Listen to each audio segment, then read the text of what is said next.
BBA, BCA, BCom Computers, 100% placement guarantee. I create Degree College, Kukatpalli, Hyderabad. నమస్తే రమగారు. నమస్తే జయ. రమగారు, మీరు ఏ story చెప్పినా writer గురించి చెప్తారు. మీ ఫేవరెట్ రైటర్స్ కొంతమంది ఉన్నారు కదా, అందులో చాలా ఇష్టం, మనసుకి చాలా హత్తుకునే రైటర్ ఈయన, ఆవిడ అనే వాళ్ళంటే ఎవరు చెప్తారు? ఇద్దరు పేర్లు చెప్పాలి జయ. విశ్వనాథ్ సత్యనారాయణ గారు, శ్రీపాద సుబ్రహ్మణ్య శాస్త్రి గారు. వీళ్ళిద్దరు ఇష్టమే. ఎవరైనా వీరిద్దరి తర్వాతే. బోల్డ్ అంతమంది ఉన్నారు. ఇంకా నా ఫేవరెట్ రైటర్స్ పంచప్రాణాలుగా భావించే వాళ్ళు బోల్డ్ అంతమంది ఉన్నారు. కానీ అసలు జీవితంలో ఒక కొత్త విశేషాలు మొదలైంది మాత్రం వీరి వల్లే. వీరికంటే ముందే నేను మల్లాది వెంకటకృష్ణమూర్తి గారిని చదివాను. ఇంతకంటే ముందే అంటే నాకు తెలియటానికి మాలతీ చందూర్ గారిని చదివాను. అవేమో ఇప్పుడు మాలతీ చందూర్ గారు కానీ మల్లాది వెంకటకృష్ణమూర్తి గారు రాసినవి. కానీ మనకి తెలిసిన ప్రపంచం, మనకి తెలిసిన విషయాలు ఏవో కొన్ని కొత్తవి ఉన్నాయి. అందులో కూడా చాలా ఉన్నాయి, కొన్ని కాదు చాలా ఉన్నాయి. కానీ పూర్తిగా మనకి తెలియని ఒక వేరే ప్రపంచాన్ని, వేరే కాలాన్ని పరిచయం చేసిన వాళ్ళు నా వరకు నాకు వీళ్ళిద్దరు. రావిశాస్త్రి గారు కూడా నేను చాలా చిన్నప్పటి నుంచి చదివాను. రాచకొండ విశ్వనాథ శాస్త్రి గారు, అవి కూడా బాగుంటాయి. రావిశాస్త్రి అంటే మా ఇంటి పేరు అనుకునేరు కాదు, రాచకొండ విశ్వనాథ శాస్త్రి గారు, వారిని రావిశాస్త్రి అంటారు. అది కూడా ఏదో డిఫరెంట్ ప్రపంచం. కానీ విశ్వనాథ వారు కలిగించిన లాంటి ఆలోచన కలిగించిన వాళ్ళు ఎవరు లేరు నాకు. అసలు రచన విధానంలోనే ఉంటుందా? విధానమే స్ట్రెంగ్త్, కథాకథనమే వారి రైటర్ తాలూకు స్ట్రెంగ్త్ అనమాట. విశ్వనాథ వారిది రామాయణ కల్పవృక్షం ఒకటి పరమాద్భుతమైనది. శ్రీమద్ రామాయణం మీద ఆసక్తి ఉన్న వాళ్ళందరూ తప్పకుండా విశ్వనాథ వారి రామాయణ కల్పవృక్షం చదివి తీరాలి. కొంత అర్థం కాకపోవచ్చు జయ, ఎందుకంటే లాంగ్వేజ్ బ్యారియర్ ఎప్పుడు ఉంటుంది. ఇప్పుడు మనకి ఒక రకమైన భాషకి అలవాటు పడ్డాం. మన భాషలో ఎక్కువగా ఇంగ్లీషు, కొంత హిందీ ఇందులో ఉన్నాం. ఇప్పటి తరాల్లో చాలా మందికి తెలుగు చదవటం రాని వాళ్ళు, కొంచెం గ్రాంధికమైన మంచి గ్రంథ పురాతన భాష ఉంటే అయోమయంగా అయిపోయి అంటే ఏమిటి ఈ పడికట్టు పదానికి అర్థం ఏమిటి అని అడిగేవాళ్ళు ఉన్నారు. నాలాగా అంటే నా ఏజ్ వాళ్ళు, నాలాంటి తెలుగు భాష చదువుకున్న వాళ్ళందరూ సులువుగా విశ్వనాథ వారిని చదవగలుగుతారు. శ్రీపాద వారిది కొంచెము తూర్పు వైపు భాష, అంటే ఈ వైజాగ్ శ్రీకాకుళము ఆ వైపు భాషగా కనపడుతుంది. కొన్ని దీర్ఘాలు అవన్నీ కూడా వేరేగా ఉంటాయి. కానీ ఇప్పుడు అంటే మనం ఏమనాలి, ఉత్తరాంధ్ర భాష అనుకుందాము. వీరిది విశ్వనాథ సత్యనారాయణ గారిది కృష్ణా జిల్లా భాషగాను, తర్వాత అసలు ఒక జిల్లాకి చెందిన భాషగా కూడా అనిపించదు కొన్ని చోట్ల. అయితే అదేలేండి, పూర్తిగా పాతకాలపు భాషగానే తెలుస్తుంది. చదివి తీరాలి జయ ఎవరైనా సరే. నేను అనుకుంటా ఇప్పుడు కూడా ఈ దంతపు దువ్వెన కొన్ని పుస్తకాలు చాలా ఇష్టం. ఆ దంతపు దువ్వెన, చిట్లని గాజులు, అశ్వమేధం అవి చాలా ఇష్టం నాకు. సౌదామిని కొన్ని పుస్తకాలు చదువుతుంటే ఇక అందులో కవలలు, ఆ కథలోకి అట్లా వెళ్ళిపోతాం. ఒకటిప్పటివో ఈనాటి చరిత్రలోంచి తీసుకున్న కథలో కూడా అవి. ఎవరైనా ఇప్పుడు కాశీ మజిలీ కథల్ని సింప్లిఫై చేసినట్టుగా విశ్వనాథ వారి కథల్ని కూడా సింప్లిఫై చేసేందుకు ఎవరైనా దొరుకుతారేమో. అప్పుడు ఇప్పుడున్న తరానికి అర్థమవుతుంది. ఆ కథ అర్థం కావాలి. ఇందులో టాప్ క్లాస్ అన్నిటికంటే తలమానికంగా చెప్పదగింది అయితే వేయి పడగలని కూడా తెలుసు కదా, సీరియల్గా వచ్చింది. పివి నరసింహారావు గారు సహస్రఫండ్ పేరుతోటి దీన్ని హిందీలోకి అనువాదం చేశారు. వేయి పడగల్లో ఉన్నంత రకరకాల పాత్రలు కానీ, వేరువేరు భావావేశాలు కానీ అసలు ఇంకెక్కడా కనపడవు జయ మనకి. అంత ఉద్గ్రంథం రాయగలిగిన వాళ్ళే లేరు. అది పూర్వపు తరానికి, ఈ కాలపు తరానికి, బ్రిటిష్ వారు వచ్చిన తర్వాత ప్రపంచానికి వాళ్ళు పరిచయం అయిన దగ్గర ఇంగ్లీషు చదువుల తరానికి మధ్యలో ఒక వారధి లాంటిది అనమాట. అందులో ఎట్లా భగవంతుని గాథ ఉంది, సోషల్ కొంత సామాజికమైన వ్యవహారాలు ఉన్నాయి. తర్వాత ఏమో ఆ కాలంలో ఉన్నటువంటి బ్రిటిషర్సు, తర్వాత జనాలు, ఇట్లా స్వతంత్రోద్యమం నాటి కొన్ని పరిస్థితులు తెలుస్తాయి. ఎట్లా వ్యక్తుల్లో మార్పు వస్తాయి, తరాలలో ప్రతి తరంలోనూ తరాన్ని నుంచి తరానికి ఎట్లా మార్పు వస్తుంది. చూడు, మన అమ్మ వాళ్ళు ఉన్నట్టు మనం లేవు. అవునండి, మన అమ్మల అవగాహన కానీ, అమ్మాల ధైర్యం కానీ అమ్మల తెలివితేటలు కానీ సమర్థత కానీ మనకి లేవు. మనకిప్పుడు ఉన్నది మనకి చాలా ఎక్కువ అనుకుంటాం.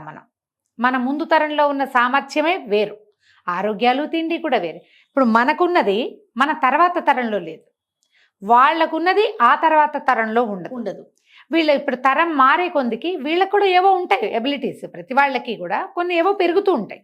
ఇప్పుడు టెక్నాలజీ వచ్చిందని చదువులు పెరిగినాయి, టెక్నాలజీ పెరిగింది, మానవుల తెలివితేటలు ఒక రకంగా అభివృద్ధి చెందినాయి. ఈ అభివృద్ధి చెందిన తెలివితేటలు ఎలా అయిందంటే నేల విడిచి సాము చేసేటట్టుగా బేసిక్స్ని వదిలిపెట్టేసి మనం ఎక్కడ పుట్టాం, ఎక్కడ పెరిగాం, దేంట్లో నుంచి వచ్చాం, అసలు మనం మొదలేమిటి అన్నది వదిలిపెట్టేసి పైకి లేవటం. ఆ పైకి లేచిన బెలూను తనకంటే పైన ఉన్న దాన్ని చూస్తూ ఉంటుంది. అంతేగా. అలాంటిది మనకి భలే కనపడుతుంది 1000 పడగల్లో. అత్యద్భుతమైన కథల్లో అంటే నవలల్లో 1000 పడగలు పరమాద్భుతమైందన్నమాట. ఆ విశ్వనాథ్ వారివి ఇంకా కొన్ని ఏంటంటే నేపాల్ రాజవంశ కథలు, కాశ్మీర్ రాజవంశ కథలు, తర్వాత ఏమో పురాణ వైర గ్రంథమాల. ఈ పురాణ వైర గ్రంథమాల ఉంటుంది జయ, ఎక్సలెంట్గా ఉంటుంది. పురాణ వైర గ్రంథమాలలో ఒకే ఒక్క బేసిక్ రూల్ ఏముంటుందంటే జయద్రథుడు సైంధవుడు చనిపోయాడు కదా. ఎప్పుడు చనిపోయాడు? సైంధవుడు మహాభారత కాలంలో చనిపోయాడు. చంపేశారు. అతను ఎవరు? దుర్యోధనుడి బావమరిది, దుశ్శల భర్త. ఆయన వావి వరసలు మరిచి ద్రౌపదీదేవిని కూడా చెరపట్టబోయాడు. మరణం లేకుండా వరం పొంది ఆ మరణం కూడా తన వల్ల అతని వల్ల ఎవరి వల్ల అతని మరణం సంభవిస్తుందో వాళ్ళ తల 1000 వక్కలయ్యేలాంటి వరాన్ని కూడా పొందాడు. చివరికి కృష్ణ పరమాత్మ తన మాయతోటి అతని తండ్రి ఒళ్ళోనే పడేటట్టుగా అతని తలను తీసుకెళ్ళి వేయించాడు. ఆయన మరణించాడు. కానీ ఆ సైంధవ జయద్రథుడి తత్వము ఇందులో కనపడుతుంది ఈ పురాణ వైర గ్రంథమాలలో. చదివి తీరాలి. ఇంకొక ఫేవరెట్ పుస్తకం ఉంది ఇందులో, దూతమేఘం. ఇది కూడా భలే ఇష్టం నాకు. కాళిదాస మహాకవి రాసినటువంటి మేఘ సందేశం, దాన్ని బేస్గా తీసుకుని ఇది రాశారు. ఎంత బాగుంటుంది అసలు. ఆ కథనం భలే వెళ్తుంది. వేదవతి, ఆ వేదవతిలో ఇంకొకటి ఏం చెప్తారంటే, ఎప్పుడు కూడా ఈ కలియుగంలో మనకి కలి వల్ల అన్ని రకాల విషయాలు అడుగంటిపోతాయి. భగవంతుడు ఏదో కష్టం వచ్చినప్పుడు గుర్తొచ్చే రకంగా అయ్యాడు, కానీ అతడే మన లోపలున్నాడు, అతడే మనల్ని నడిపిస్తున్నాడనే ఇంగితం ప్రజలకి పోతుంది. ఇదంతా నాదే, నేనే చేస్తున్నాను అనుకుంటాం. భగవత్ సంబంధమైన ఒక స్తోత్రం వింటే అసలు ఎలాంటి బలం వాతావరణంలోకి వస్తుందో చెప్తారు అందులో మొట్టమొదటిసారి ఈ సౌందర్యలహరిలోని ఒక శ్లోకాన్ని నేను చదివాను చేయ, దృశాద్రాఘీయస్య అని. అంటే ఈ అమ్మవారి యొక్క పొడవైన చూపు, ఆమె ఎట్లా చూస్తుంది భగవంతుడు మనని, అంటే పరదేవత ఎట్లా మానవులని చూస్తుందో అందులో చెప్తారు. ఆ శ్లోకాన్ని గురించిన ఒక వర్ణన ఉంటుంది. మొత్తం పుస్తకాలన్నీ కూడా దేనికదే. అందులో పులి ముగ్గు, నేను మీకు ఒకసారి చెప్పా, పులి ముగ్గు ఒకటి ముగ్గేస్తే అందులో పడుకుని దొర్లితే పులి అయిపోతారు వాళ్ళు. ఆ పులి ముగ్గు కథ విశ్వనాథ్ వారిది. అది కూడా భలే బాగుంటుంది. ఎన్ని పేర్లు చెప్పాను. ప్రతి కథ నాకు ఎక్సైట్మెంట్ గానే ఉంటుంది జయ. దేనికదే. ఈ తెలుగు నవలలు ఇవాళ రేపు రాస్తున్న నవలలు కొని చదివేవాళ్ళు, ఆ నవల చెప్పండి, ఈ నవల చెప్పండి అనేవాళ్ళు. లోతైన కథాకథనం అంటే ఏమిటో విశ్వనాథ్ వారి దగ్గర తెలుసుకోవాలి. కథ ఎక్కడ మొదలుపెట్టి ఎక్కడికి ఎండ్ అవుతుందో, మనకి ఎక్కడెక్కడో గాలిపటం కనపడుతుంది ఆకాశంలో. దాని తాడును వెతుక్కుంటూ వస్తే అది ఎక్కడుంటుంది? కానీ ఆ గాలిపటము, ఈ తాడు యొక్క మొదలు ఎవడి చేతిలో అది ఉందో, ఇవి రెండు కనెక్టెడ్. అవును, అంత దూరాన్ని కథల్లో చూపిస్తారు. నాస్తిక ధూమం కథ కూడా అలాంటిదే. భలే ఉంటాయి కదా జయ కథలు. ముందు ఒకసారి ఒక్క పుస్తకం సంపాదించి చదవండి. మీకు మొదట అర్థం కాదు, ఐ బెట్ దానికి కష్టం కొద్దిగా. కానీ మీరు చదువుతూ ఉంటే బాగా నమిలిన తాలూకు రుచి గోధుమలు లాంటివి, బాగా నానిన గోధుమలు బియ్యము పళ్ళ కింద నలిగిన తర్వాత ఒక రుచి వస్తుందే, ఆ రుచి మీరు ఇందులో అనుభవిస్తారు. ఖచ్చితంగా చదివి తీరాలి. 1000 పడగలైతే ఏం లేదు, సింపుల్గా ఒక భగవంతుడి కథతోటి మొదలయ్యి ఒక పుట్ట వెలిసి సుబ్రహ్మణ్యేశ్వర స్వామి అక్కడ కనపడి 1000 పడగలతో ఉన్న సర్పరాజుగా వాళ్ళకి దర్శనమిచ్చి అక్కడ ఒక పల్లె ఏర్పడుతుంది. తర్వాత ఒక ఆయన వచ్చి ఈ స్వామికి పెద్ద దేవాలయం అది కట్టించి ఆయన కూడా ఒక ఇల్లు, ఒక భవంతి కట్టుకుని ఉంటాడు. ఆయన జమీందారు. ఈ వీళ్ళిద్దరికి, ఈ స్వామికి జమీందారికి అనుసంధానంగా ఒక బ్రాహ్మణ కుటుంబం. మొట్టమొదట ఈ స్వామి వెలిసినప్పుడు ఒకళ్ళ ఇంట్లో ఒంటి మీదకి వచ్చి కనపడతాడు. ఓకే. ఆ ఎవరింట్లో ఒంటి మీదకి, అమ్మాయి ఒంటి మీదకి స్వామి వచ్చాడో ఆమె గణాచారి. అంటే ఆయన తాలూకు ఉద్దేశం ఆవిడ తెలియజేస్తుంది అనమాట. ఆమె ముఖంగా పలుకుతాడు ఆయన. ఆమె ముఖంగా పలికేవాడు ఒకడు. అది భగవంతుడు ఒకరి ముఖతః పలుకుతాడు, ఒకరితోటి సేవలు చేయించుకుంటాడు బ్రాహ్మణుడితోటి, ఒకరి వల్ల వైభవాన్ని పొందుతాడు. ఈ ముగ్గురు మీద ఈ కథ నిలబడి ఉంటుందన్నమాట. ఓహో, చాలా విశేషంగా ఉంటుంది. అవకాశం ఉంటే 1000 పడగలు నిదానంగా మొదలెట్టండి. మొత్తం పుస్తకం చూస్తే మీకు భయం వేస్తుంది, 1000 పేజీలు ఉన్నాయని. కొంచెం ఒక్కొక్క అధ్యాయం చొప్పున తాపీగా చదువుకుంటూ వెళ్ళండి. మిమ్మల్ని ఎంకరేజ్ చేయటమే నా ఉద్దేశం. ఓకే.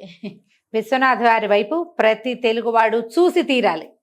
మీకు పుస్తక పఠనం ఆసక్తి ఉంటే అస్సలు మిస్ చేయకూడని పుస్తకాలు విశ్వనాథ్ వారివే. కొంచెం రామాయణం మీద ఆసక్తి, అభినవేశం ఉంటే రామాయణ కల్పవృక్షాన్ని నిదానంగా చదవండి. తాపీగా, స్లోగా అర్థమవుతుంది. కానీ చదువుకోవాలి. ఎవరి దగ్గరైనా అర్థం చెప్పించుకోగలిగితే మరింత విశేషంగా ఉంటుంది. మేము ఈ అవకాశాన్ని బట్టి చేయండి. అయితే విశ్వనాథ సత్యనారాయణ గారి గురించి కొంచెం పర్సనల్గా, అంటే కవి పరిచయం అనేది ఒకటి ఉంటుంది కదా రమ్మగారు, అట్లా ఏమన్నా మీకు తెలిసిన విషయాలు ఉన్నాయా? మీ ఫేవరెట్ రైటర్ కదా. అంటే 18వ శతాబ్దపు చివరి కాలంలో జన్మించారు మీరు. ఇంచుమించు 1976లో కాలం చేశారు. మచిలీపట్నంలో చదువుకున్నారు. ఓకే. అంటే మా బందర్ అనమాట. బందర్ నేషనల్ కాలేజీలో, అంటే మొదట జాతీయ కళాశాలగా ఉండేది నేషనల్ కాలేజ్. ఇక్కడ ఇంకో విషయం ఏం చెప్పాలంటే, ఆంధ్రజాతీయ కళాశాలగా ఉన్న జాతీయ కళాశాలని తర్వాత దాన్ని అంతకుముందేమో వృత్తి విద్యలు అవి నేర్పించేవారు. అది నేషనల్ కాలేజీగా టర్న్ అయ్యాక మా తాతగారే దానికి ఫస్ట్ ప్రిన్సిపల్గా ఉన్నారు. ఆ కాలేజీ డెవలప్మెంట్లో తాతగారి పాత్ర చాలా పెద్దది. అదే కాలేజీలో విశ్వనాథ్ వారు చదువుకున్నారు. తర్వాత కొంచెం విద్యాభ్యాసం మానేశారట, మధ్యలో మానేశారంటారు. మానేసిన తర్వాత మళ్ళీ వచ్చి చదువు ఫినిష్ చేసుకున్నారు. బందర్లోని హిందూ కళాశాలలో పనిచేశారు కొంతకాలం. విజయవాడలో SRR కళాశాల అని చాలా పెద్ద, CVR చాలా పెద్ద కాలేజ్, అక్కడ చాలా కాలం పనిచేశారు. ఆయన జీవితంలో, అంటే ఉద్యోగ జీవితం అంతా ఇంచుమించుగా విజయవాడ ప్రాంతంలోనే సాగింది. ఎన్టీ రామారావు గారు విశ్వనాథ సత్యనారాయణ గారి స్టూడెంట్గా ఉన్నారు ఆ కాలేజీలో. విజయవాడ ప్రాంతమే. అయితే ఈ రకరకాల పుస్తకాలు రచనా కాలంలో చాలా జీవితంలో కొన్ని ఆయన చెప్తుంటే వాళ్ళ అబ్బాయి గారు రాసినవి, కొన్ని కుమార్ రాసినవి, కొన్ని శిష్యులు రాసినవి అలా కూడా ఉన్నాయి. ఆయన చెప్తుంటే వీళ్ళు రాసేసేవాళ్ళు అనమాట. అట్లా కూడా జరిగినాయట కొన్ని పుస్తకాలు అయితే. ఓకే. ఇంచుమించుగా ఈ రామాయణ కల్పవృక్షము అది అయితే ఆయన ఇంకా ఎర్లీ ఏజ్లోనే, చిన్న వయసులోనే రాసినట్టు కనపడుతుంది. పెద్దగా వివరాలు అంతకంటే తెలియజేయ. ఏంటంటే ఇంకొకటి చెప్తాను ఈ విషయంలో, మనకి ఎంత ఫేవరెట్ రైటర్స్ అయినా మనలో ఆ రకమైన జీలు ఉండాలి. వీళ్ళ గురించి అంతా తెలుసుకుని వాళ్ళ దగ్గరికి వెళ్ళిపోవాలి అని.